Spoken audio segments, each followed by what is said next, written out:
elections here in Tamil Nadu, GPay posters have come up in different parts of the states, on several walls and even on social media platforms. And by GPay, I mean these are the posters that have been put up by the DMK functionaries. And it says, please scan to see the scams. That is what the poster says, and it also has an image of the Prime Minister here, and there is a QR code. And now if one scans this QR code, what happens is a video starts playing, and I'm just going to show you.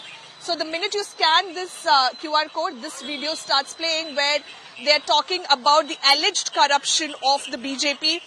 It talks about how BJP has made crores of rupees through electoral bonds. It highlights certain irregularities that have been, flagged in the CAG report, certain irregularities with respect to certain infrastructure schemes. And it also goes on to say that several lakhs of crores of rupees have been waived off by the BJP government, as far as the big corporate companies are concerned.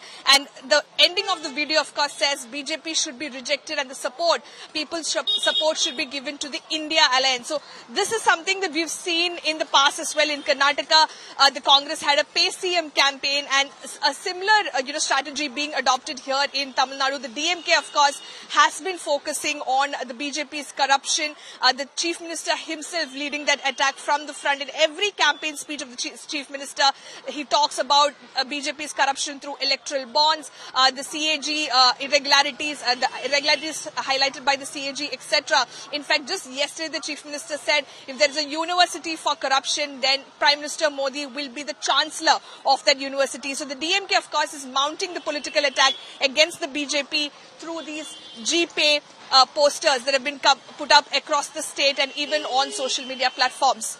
With video journalist Daniel, this is Shilpa Nair for India Today.